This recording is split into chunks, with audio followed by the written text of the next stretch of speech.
Hi guys, big बॉसच्या घरामध्ये प्रत्येक सदस्याला कधी ना कधी बोलण्याची संधी मिळत असते. पण सागरला जर बोलण्याची संधी मिळाली तर तो कधी कोणता इमोशनल बार बाहेर सोडून देईल हे सांगता येत नाही. आणि तसंच काहीसं या टास्कमध्ये देखील घडलेलं आहे. म्हणजे या घरामध्ये नवीन टास्क आलेला आहे. त्याच्यामध्ये घरात नवीन पाहुणे आलेले आहेत आणि त्या पाहुण्यांना धरून समोरच्या सदस्याला टोमणे मारायचे आहेत किंवा स्वतःच्या मनातलं बोलून दाखवायचं आहे.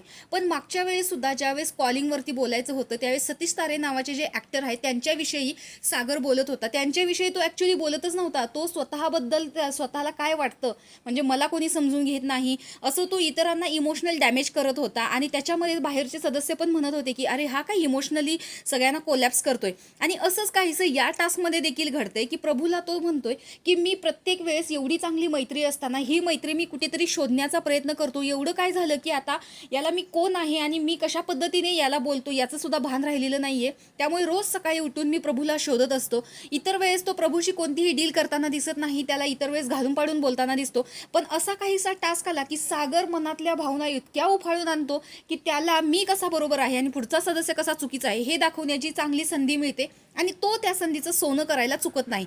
आता इथे सुद्धा त्याच्या हातात मांजर आहे आणि हा प्रभू आहे असं सांगून तो त्याच्याशी बोलताना दिसतोय. त्यामुळे सगळ्या सदस्यांना शॉक बसलेला आहे की सागर असं काय बोलतोय. ज्यावेळेस रुचिता बोलत होती त्यावेळेस तर सागर तिला समजवायला गेलेला होता की तुला काय बोलायचं आहे कॉलिंगवरती. आणि इथे सुद्धा त्याला या टास्कमध्ये स्वतःलाच कळत नाहीये की काय बोलायचं आहे. त्याचं असं म्हणणं आहे की मी प्रभूशी खूप घट्ट मैत्री केलेली होती, त्याने सुद्धा माझ्याशी घट्ट मैत्री केलेली होती. मग मध्येच असं काय झालं की ही मैत्री पूर्णपणे तुटून गेली आणि ती मैत्री मी नेहमी रोजच्या रोज शोधण्याचा प्रयत्न करतो. पण आपल्याला या घरामध्ये आपण रोज एपिसोड बघतो असं कधीच दिसत नाही. तर सागरचं हे बोलणं तुम्हाला बरोबर वाटलं की चूक हे कमेंट बॉक्समध्ये नक्की सांगा. यानंतर प्रभू आणि सागरची मैत्री झालेली तुम्हाला बघायला आवडेल की नाही हे कमेंट बॉक्समध्ये सांगायला विसरू नका. अशाच बिग बॉसच्या रिव्ह्यूच्या अपडेटसाठी आपल्या चॅनलला सबस्क्राईब करा. तोपर्यंत बाय.